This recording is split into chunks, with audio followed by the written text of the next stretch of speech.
കോടിക്കണക്കിന് അയ്യപ്പ ഭക്തന്മാർ താങ്കളുടെ സ്റ്റേറ്റായ ആന്ധ്രയിൽ നിന്നും തെലങ്കാനയിൽ നിന്ന് കർണാടകത്തിൽ നിന്നും തമിഴ്നാട്ടിൽ നിന്നും കോടിക്കണക്കിന് അയ്യപ്പ ഭക്തന്മാരാണ് ശബരിമല സന്ദർശിക്കുന്നത്. 2019 യുവതീ പ്രവേശനത്തിന്റെ പേരിൽ വിശ്വാസത്തിനെതിരെയുള്ള കടന്നാക്രമണം ഉണ്ടായി. അന്നും സംസ്ഥാന ഗവൺമെന്റാണ് അതിന് മുൻകൈയെടുത്തത്.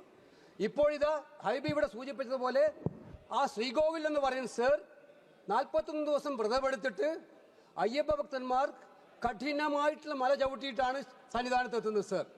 അവിടെ എത്തുമ്പോൾ 30 സെക്കൻഡ് അയ്യപ്പ വിഗ്രഹത്തെ കാണുന്നതിന് വേണ്ടി അതിന് സായുജ്യം അടയുന്നതിന് വേണ്ടിയിട്ടാണ് അയ്യപ്പ ഭക്തന്മാർ ചെല്ലുന്നത് സർ. അവിടെയാണ് സർ അയ്യപ്പന്റെ ശ്രീകോവിലിന് മുമ്പിലുള്ള ധ്വജവും അതുപോലെ തന്നെ പെട്ടളപ്പാളയും എല്ലാ സ്വർണവും ചെമ്പാക്കി മാറ്റി മോഷ്ടിച്ചിരിക്കുന്നത് സർ. ഇത് വൻ കൊള്ളയാണ് സർ.